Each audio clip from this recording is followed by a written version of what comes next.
Koperasi Merah Putih ini tidak akan berjalan. Ya, artinya programnya bagus, namun dalam pengelolaan dan pelaksanaannya pada akhirnya ini tidak ada artinya. Inilah Kiblat Papat. Kembali lagi bersama saya Yesi Dayak di channel YouTube Kiblat Papat. Assalamualaikum, salam sejahtera, Om Swastiastu, Namo Buddhaya, Namaste. Warga Papat, senang sekali saya Yesi Dayak hari ini 14 Juli 2026 kembali lagi di channel YouTube Kiblat Papat ini seperti biasa untuk memprediksi dengan menggunakan kartu tarot dan maka batin saya terkait hal-hal yang sedang hot news fenomenal baik di tingkat global ataupun di tingkat nasional atau Indonesia sendiri.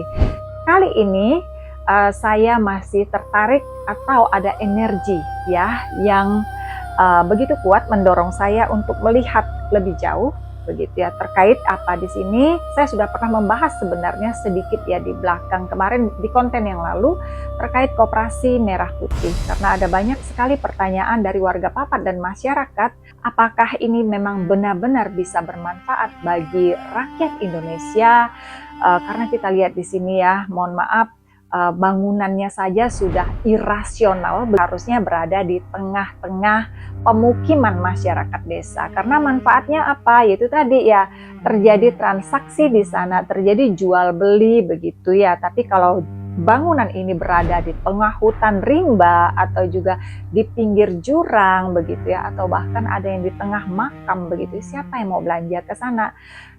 Siapa yang akan mau gitu ya ke tengah rimba begitu kan, ada banyak sekali pasar yang ada berada di dekat sekitaran desa itu, atau bahkan itu tadi ada beberapa minimarket yang sudah banyak sekali menjamur begitu ya di desa-desa. Nah ini begitu ya, atau ini hanya sebagai itu tadi yang saya bilang proyek bancaan begitu ya, atau di sini juga kita ketahui ya seperti yang pernah terjadi beberapa waktu yang lalu, para manajer dari KMP ini yang dilatih secara militerisasi. Nah ini juga kan sesuatu yang irasional juga karena seharusnya manajer ini kan mereka kalaupun diadakan pelatihan atau kursus ini kan berkaitan dengan bagaimana memanage koperasi itu dan memanajerialkan koperasi itu begitu ya. Bukan di sini malah seperti mau masuk ke satu lembaga instansi militer begitu ya. Mereka dilatih kemudian nah inilah akhirnya kan menelan korban jiwa lagi ya, sebanyak 5 orang ya kan yang meninggal dunia akibat dari latihan dari militerisasi ini. Nah ini kan menelan anggaran, menelan korban jiwa begitu ya. Nah ini suatu program yang saya rasa sebelum saya melihat lebih jauh ya menggunakan kartu tarot secara nalar saja warga Papat tentunya mampu melihat gitu ya. Ini seperti main-main dagelan, namun di sini kan ini berkaitan dengan nyawa begitu. Belum lagi yang lalu pernah saya bahas untuk gaji dari para manajer ini saja belum jelas dari mana asal usul dan apakah mereka akan digaji dengan bagaimana begitu ya, belum ada. Jadi seperti suatu kegiatan besar, suatu lembaga besar, tapi ini sepertinya main-main begitu ya. Ya kan, anggaran yang digelontorkan miliaran untuk membangun Kopdes ini begitu ya, tapi ternyata dibangunnya ya asal bangun saja begitu, formalitas saja gitu ya, di hutan, di rimba, di tengah di jurang, di tengah makam begitu. Nah ini yang akan saya lihat, apakah ini akan ada terjadi perubahan yang signifikan atau ini ada asas manfaatnya bagi rakyat Indonesia di kemudian hari. Apakah benar ini akan membuka lapangan pekerjaan begitu ya bagi rakyat Indonesia? Ini yang akan saya lihat. Seperti biasa, saya akan menshuffle kartu tarot saya, mengambil 3 kartu tarot dan 1 bottom deck card. Dengan pertanyaan adalah apakah KMP Koperasi Merah Putih ini akan membawa dampak positif dan menguntungkan, mensejahterakan rakyat Indonesia.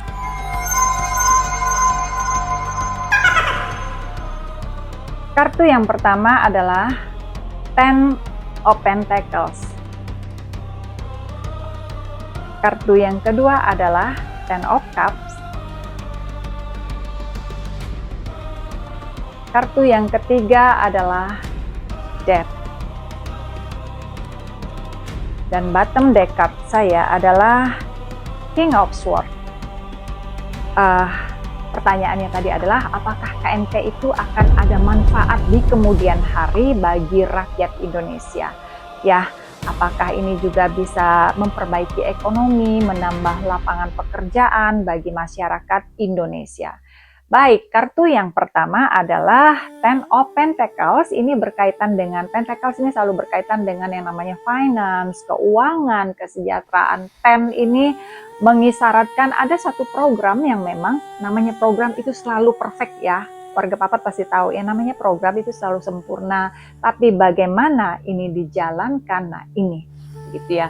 Program ini sempurna, menginginkan terjadi pertumbuhan ekonomi, terjadi kesejahteraan yang meningkat di kemudian hari. Ini programnya. Kemudian jika kita ketahui juga ini memang menggelontorkan anggaran yang fantastis begitu ya untuk membangun satu koperasi ini saja kan anggarannya dari APBN itu miliaran ya. Nah, ini begitu ya. Namun jika kita lihat di sini terjadi suatu hal yang tidak sinkron begitu ya. Jika kita lihat di kartu ini tujuan dari programnya bagus. Bagus banget. Ini juga kartu yang kedua perfect banget. Jadi gini, dua kartu ini 10 ini menunjukkan sempurna perfect. Jadi kalau tadi Ten of Pentacles, ini Ten of Cup begitu ya. Artinya di sini cup ini piala ini sudah full semua begitu ya. Dalam arti mungkin di sini anggarannya sudah komplit begitu ya, segala sistemnya juga sudah oke, orang-orang yang akan berkecimpung di sana juga sudah ada begitu ya. Termasuk di sini kan seperti rekrutmen begitu ya kepada para manajer kan kita ketahui yang kemudian dilakukan pelatihan militerisasi yang di sini juga saya melihat suatu hal yang seharusnya tidak dilakukan begitu ya. Seharusnya kan di sini kalaupun ada pelatihan begitu yaitu sistem manajerial ya, karena di sini mereka adalah calon-calon manajer begitu ya, bukan calon-calon tentara atau calon polisi begitu kan. Nah ini begitu ya, yang sepertinya antara program dengan penjabarannya ini bertolak belakang begitu warga papat. Memang diharapkan di sini suatu pekerjaan yang dilakukan atau ditangani ya dari atas sampai bawah ini diinginkan orang-orang profesional yang ada di sana, orang-orang yang memang mumpuni ada di sana yang bisa mengerjakan ini. Harapannya seperti itu ya dari pemimpin kita, dari Presiden Republik Indonesia menginginkan, dan pastinya ini akan berdampak baik harapannya. Ya bisa diketahui di sini ada keluarga yang bahagia, ada kesejahteraan, bagus sekali. Hanya saja realitanya hari ini kan kalau kita lihat dengan harapan begitu ya, tapi di sini seperti harapan hampa begitu ya, harapan semu begitu ya. Nah inilah yang seharusnya menjadi evaluasi atau segera dievaluasi, segera direprogramkan lagi, atau di sini mungkin orang-orangnya jika memang di sini terjadi markup, terjadi manipulatif, terutama kepada yang mendirikan KMP ini yang tidak pada tempatnya begitu ya. Ini seharusnya kan segera dijadikan diperiksa begitu ya, dilakukan penyelidikan begitu ya, karena ini menyalahgunakan anggaran, dan ini kan anggaran APBN ya, dari pajaknya rakyat, uang rakyat kemudian dikelola dengan sembrono sembarangan seperti ini kan merugikan rakyat. Ya jika rakyat kali ini atau hari ini bersuara banyak begitu ya tentang KMP ini, sudahlah mohon maaf di sini menelan korban nyawa, kemudian anggaran yang triliunan, kemudian terjadi penyalahgunaan. Kalau saya lihat di sini ini yang sangat berbahaya, dan indikasinya tentunya jika ini tidak segera dievaluasi dan diperbaiki begitu ya, tentunya nah ini kartu ketiga ya, kartu ketiga, kartu Death ya. Kartu Death ini adalah kartu kematian, kartu yang sepertinya selesai, kartu yang artinya tidak ada lagi kehidupan, kartu yang tidak ada lagi menunjukkan terjadi kalau di sini kan diharapkan ya diharapkan untuk menjadi sesuatu yang bertumbuh, berkembang, mensejahterakan, tapi di kartu ketiga ini is dead, begitu ya, selesai. Ya, artinya programnya bagus, namun dalam pengelolaan dan pelaksanaannya pada akhirnya ini tidak ada artinya. Ini hanya membuang-buang APBN, membuang-buang uang negara, begitu ya. Ini sama seperti yang terjadi di program sebelumnya yang pernah saya bahas cukup banyak ya di konten-konten sebelumnya terkait dengan MBG atau BGN ya. Ini serupa ya, karena ini kan berjalan berbarengan ya, MBG kemarin dengan Kopdes ini, KMP ini, begitu ya. Sudahlah di sini sudah menelan korban, kemudian juga kenapa sih harus segala sesuatu itu dimiliterisasikan, begitu ya. Boleh, tapi di sini yang lebih dipentingkan adalah bagaimana para calon ini mampu memanage ke depan koperasi ini, mengelola koperasi ini. Perlu kita mengetahui, mengenal, tapi di sini harus tepat sasaran, begitu ya. Nah, kartu dead ini, jika saya lihat di sini, koperasi merah putih ini tidak akan berjalan. Karena ini mengisyaratkan sesuatu yang berakhir, sesuatu yang selesai, sesuatu yang fatal, sesuatu yang sia-sia. Ya, uang habis saja terbuang, sebenarnya sudah bisa terbaca dari sekarang bahwa dibangunnya saja berapa banyak di sini. Koperasi merah putih ini dibangun di pinggir jurang, begitu, di tengah kuburan, begitu ya, bahkan di tengah rimba, bahkan di sini ya. Bahkan di sini kita ketahui kan ada beberapa tempat yang harus menggusur fasilitas sekolah, fasilitas dari masyarakat umum, ya kan, dan ini menggunakan juga kaki tangan militer begitu ya. Ini begitu ya, sangat tidak etis begitu ya. Seharusnya kan ini untuk rakyat. Mengapa rakyat di sini dalam pembangunan KMP ini harus merugikan rakyat? Ini kan pertanyaannya. Nah, ini begitu ya, saya melihat ini tidak akan lebih dari 1 tahun. Ya, prediksi saya KMP ini hanya akan 1 tahun kemudian hilang begitu saja ditelan angin malam, begitu ya. Ini Presiden Republik Indonesia Bapak Prabowo Subianto, begitu ya, perlu sangat jeli di sini, atau mungkin para ahlinya, para menterinya, begitu ya. Janganlah mohon maaf ya, kalau kita lihat warga Papat ya, hampir setiap hari ini begitu ya, tertangkap ini ya para pejabat, para petinggi negara ini sebagai koruptor, dan di sini juga sedang hangat-hangatnya Jampitsus lah dan sebagainya, begitu ya. Masyarakat dikagetkan setiap hari, dan ini juga membuat rasa percaya rakyat Indonesia, masyarakat Indonesia kepada lembaga-lembaga tertinggi di Indonesia, begitu ya, para pejabat dari berbagai instansi dan institusi, sehingga rasa percaya itu hilang. Ya, walaupun ya satu sisi masyarakat tentunya bersyukur para koruptor tertangkap, tapi kan akhirnya masyarakat berpikir siapa lagi yang bisa kami percaya. Ya kan? Nah, di sini jika kartu ketiga ini adalah kartu kematian, artinya ini adalah suatu pekerjaan, suatu program yang akan sia-sia. Anggaran triliunan itu akan hilang, menguap begitu saja. Inilah yang pernah saya bahas sebelumnya, akan menjadi proyek bancaan. Ya, tanda-tandanya sudah jelas ini adalah proyek bancaan. Dari mana? Dari awal. Tata kelolanya sembrono, sembarangan, begitu ya, antara program dengan pelaksanaan ini tidak sinkron, yang harusnya dibangunkan di desa-desa, begitu ya, malah dibangun di tempat yang tidak selayaknya. Siapa yang mau belanja di sana? Di sana saja masyarakat sudah bisa melihat, masyarakat sudah bersuara, tapi kenapa pemimpin negeri ini seperti buta dan tuli? Ya, apakah ini memang disengaja? Begitu ya.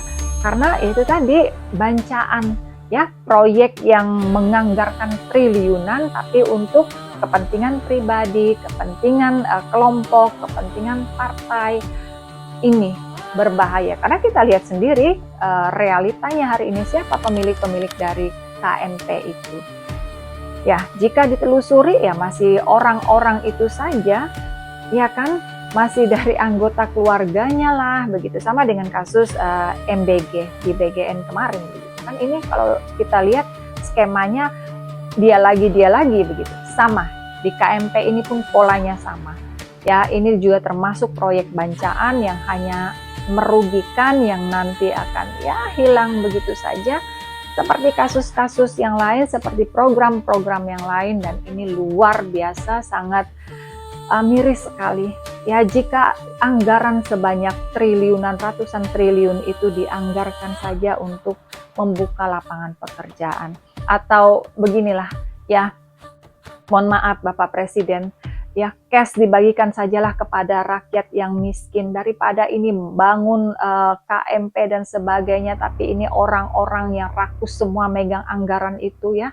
Lebih baik cash saja, bagikan ke rakyat satu persatu di daerah-daerah tertinggal, atau di sini bagaimana caranya membuka lapangan pekerjaan sehingga MBG ini tidak perlu, karena orang tua dari anak-anak kalau mereka punya pekerjaan yang mapan, tentunya anak-anak ini akan berkecukupan dalam makanannya.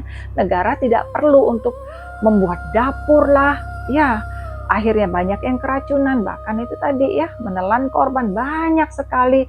Markup di sini, ini kan suatu hal yang konyol terjadi di negeri ini, begitu. Ini 2026 tapi tata kelolanya sembrono dan berantakan. Ini juga yang berdampak buruk ya dari global ya. Kalau saya lihat di sini ini kan akan menjadi perhatian dari global, para investor begitu ya. Nah ini kartu debt ini juga mengisyaratkan bukan hanya untuk internal nasional, tapi saya melihat ada dampaknya di tingkat global, yaitu para investor seperti yang terjadi di BGN kemarin begitu ya, menarik diri begitu ya, karena melihat kocar kacirnya begitu ya, tatanan atau di sini juga sistem ya, kemudian juga dalam keputusan di negeri ini tidak ada yang permanen, bisa berubah kapan saja berdasarkan kepentingan. Ini ya, artinya di sini kembali lagi kartu debt ini, mohon maaf saya melihat ini hanya bertahan setahun, walaupun ini diupayakan perfect sekali, ada evaluasi begitu ya, tapi saya melihat nyatanya ini hanya akan hilang begitu saja, tidak ada memberi manfaat, justru akan semakin menambah ya penderitaan rakyat dan masyarakat, karena APBN yang digelontorkan di sana cukup fantastis. Ya, kemudian bottom deck card-nya adalah King of Swords. Terlihat di sini. Ya, seorang king, raja, pemimpin ya, tertinggi di sini, artinya ini presiden. Ya, kemudian jika dilihat di sini ini ada simbol ungu, berarti kan seharusnya pemimpin ini legowo, memiliki ketegasan tentunya, memiliki kebijaksanaan tentunya, juga dalam spiritualnya juga harus mumpuni. Nah ini ya, kita membutuhkan pemimpin yang benar-benar merakyat, benar-benar mengerti ya bagaimana penderitaan rakyat, bukan pemimpin yang merah rakyat begitu ya, merakyat bukan yang merah rakyat. Ya, merah rakyat itu tadi pajak ditingkatkan, bangun seolah-olah segala sesuatunya ini untuk rakyat ya, tapi nyatanya hanya merah rakyat, pajak ditingkatkan, pekerjaan tidak dibuka, lapangan pekerjaan. Kemudian ini bagaimana? Ya, harusnya di sini pemimpin yang diinginkan oleh rakyat yang akan bisa membuat sejahtera siapapun begitu ya, siapapun pemimpinnya hari ini dan nanti begitu ya, harus benar-benar pemimpin yang merakyat, pemimpin yang mengerti bagaimana tata kelola ya, pemimpin yang tidak main-main, pemimpin yang bukan hanya memikirkan gerbongnya begitu ya, kepentingan pribadinya, partainya begitu ya. Ini harus orang yang benar-benar memikirkan nasib rakyatnya. Ini yang nanti akan menjadikan segala sesuatunya ini bisa berjalan dengan baik di negeri ini ya, atau diharapkan saat ini ya. Presiden Republik Indonesia, Bapak sering-seringlah turun, jangan ketika turun bawa konvoi begitu atau woro-woro dulu begitu, tentunya akan dipersiapkan seperti Bapak mungkin meresmikan dari KMP begitu ya, tampak sempurna begitu ya, koperasinya diisi begitu, tapi Bapak meninggalkan dari tempat peresmian itu, besoknya sudah tidak buka, kemudian toko juga sudah kosong begitu ya, barang-barang juga sudah ditarik mungkin dari yang meminjamkan begitu ya, untuk sementara dipajang di sana. Nah ini begitu ya, harus benar-benar mengerti begitu, harus benar-benar tahu informasi yang benar-benar tentang rakyat Indonesia, bukan informasi yang itu tadi, informan dari kanan kiri yang ABS, asal Bapak senang. Ini yang saya lihat yang mohon maaf ya, tidak ada manusia yang sempurna, tapi ini merupakan suatu kelalaian dari Presiden Republik Indonesia Bapak Prabowo terkait beliaunya kurang, mohon maaf ya, kurang bisa merasakan bagaimana penderitaan rakyat hari ini begitu ya, kurang mungkin dalam empati, kurang melihat gitu ya, lebih jeli begitu ya, atau mungkin karena beliaunya juga lahir sudah dari keluarga yang mampu dan mapan sehingga tidak mengetahui bagaimana kehidupan rakyat Indonesia hari ini. Begitu ya. Nah, baik warga Papat, demikian prediksi mata batin saya terkait Koperasi Merah Putih. Apakah ini akan membawa manfaat, azas manfaat bagi masyarakat Indonesia ke depannya nanti? Jawabannya adalah tidak. Dan saya melihat dengan mata batin saya, paling lama ini bertahan hanya 1 tahun. Terima kasih warga Papat. Saya Yesi Dayak. Jangan lupa subscribe, share, like, dan komen di channel YouTube Kiblat Papat ini, karena hanya Kiblat Papat yang mengupas dengan mata batin paling awas. Salam.